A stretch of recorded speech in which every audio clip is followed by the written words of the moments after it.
Janjimu kan tetap ku pegang teguh sampai ku dapat mahkota kehidupan.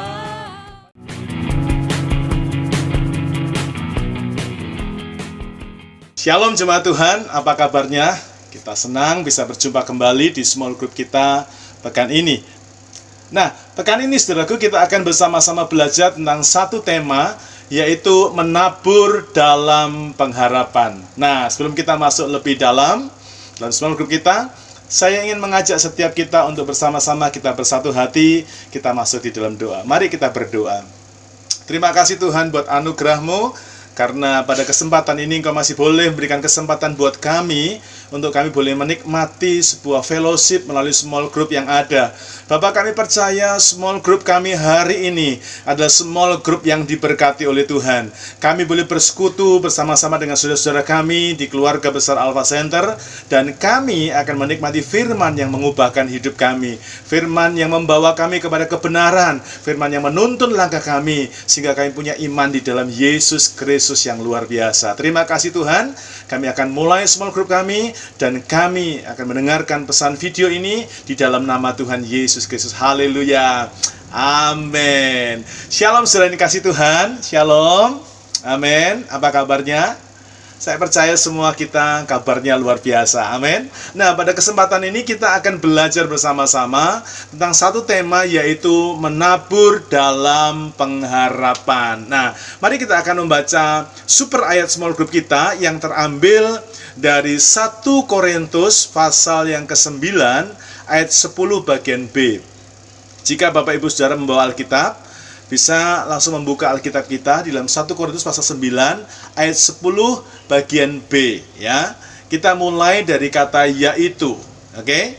1 Korintus 9 ayat yang ke-10 bagian B, sama-sama kita akan membaca 2, 3. Yaitu pembajak harus membajak dalam pengharapan, dan pengirik harus mengirik dalam pengharapan untuk memperoleh bagiannya. Amin. Puji nama Tuhan. Saudara ini kasih Tuhan, ketika kita bicara menabur, kata menabur itu erat kaitannya dengan posisi atau status pekerjaan dari seseorang. Dia adalah seorang petani, dia adalah seorang penabur. Nah, seorang penabur ini punya dua kegiatan, yaitu membajak dan mengirik. Ya, mereka membajak itu ada yang mempersiapkan lahan, ya, untuk ditanami.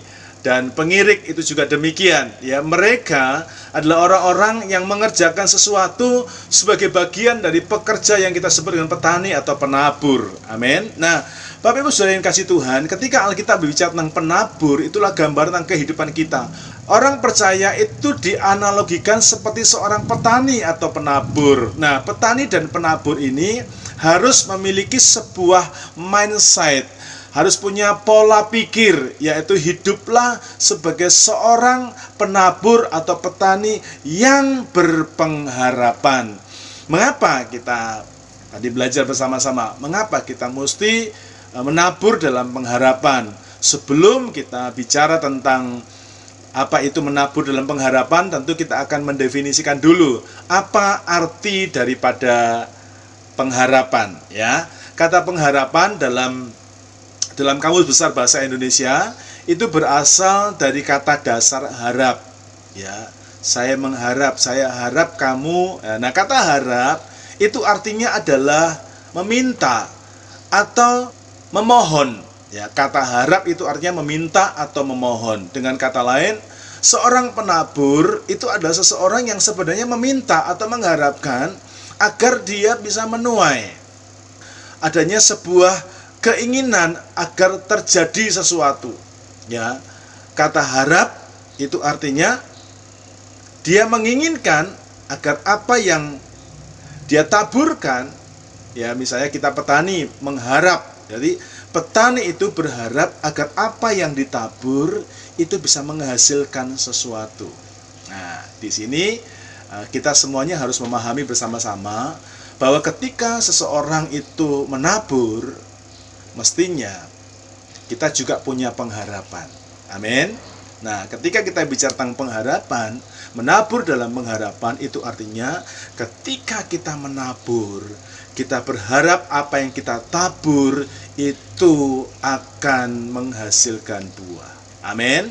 Ketika kita menabur, seharusnya kita bisa menuai. Nah, ada sesuatu yang salah, ada prinsip-prinsip yang salah yang seringkali dilakukan oleh banyak orang. Ketika kita bicara menabur, kita bicara memberi. Nah, orang ini memberi seperti dia memberi kepada tukang parkir. Adalah gitu ya. Dia memberi karena dia pikir ya sudahlah, anggap saja ini uang sampah, uang nggak ada gunanya, ada orang bilang uang sial gitu ya. Udah kasih aja. Dia tidak berharap apapun. Tapi ingat begini saudaraku, ketika kita ini hidup di dalam Tuhan, seharusnya kita punya prinsip menabur itu dengan menabur dalam pengharapan. Artinya apa? Ketika kita menabur, disitulah Tuhan ajarkan kepada kita bahwa kita juga berarti ketika kita menabur, itu sudah mengandung satu arti, kita mengharapkan ada sesuatu yang terjadi. Amin. Ada sesuatu yang dihasilkan dari apa yang kita tabur. Contoh misalnya, saya ambil bibit pepaya. Ya, ketika saya tanam pepaya, saya tanam.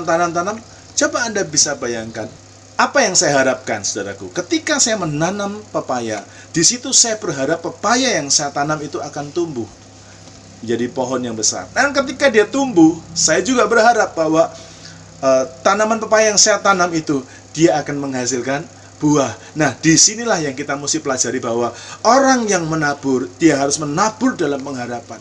Ya, kalau Anda menabur tapi Anda tidak punya pengharapan, adalah hidup-hiduplah, mati-matilah. Itu Anda melakukan sesuatu yang sia-sia.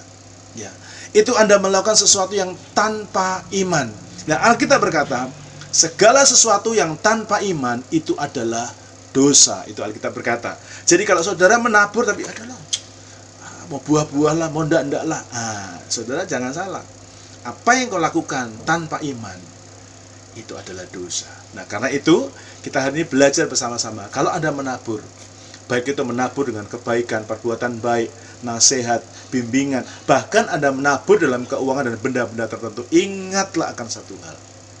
Saudara harus menabur dalam pengharapan. Artinya engkau harus rindukan apa yang kau tabur itu akan menghasilkan buah.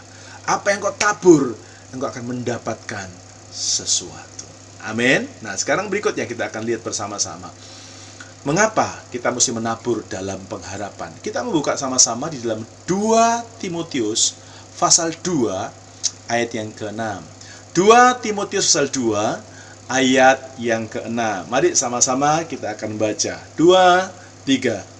Seorang petani yang bekerja keras haruslah yang pertama menikmati hasil usahanya. Mari sekali lagi ulangi. 2, 3. Seorang petani yang bekerja keras haruslah yang pertama menikmati hasil usahanya. Saudara dikasih Tuhan, mengapa kita mesti harus menabur dalam pengharapan? Karena Alkitab mencatat petani atau penabur ya, itu harus menikmati hasil daripada usaha. Karena di mata Tuhan, taburanmu itu merupakan sebuah usaha yang harus ada hasilnya. Amin. Jadi setiap kali engkau menabur, Tuhan itu catat bahwa engkau sedang bekerja bagi Tuhan. Amin. Engkau sedang bekerja bagi Tuhan. Sekali lagi saya ulangi. Tuhan itu mencatat setiap kali engkau menabur, Tuhan itu mencatat dan dia berkata engkau sedang bekerja bagi Tuhan.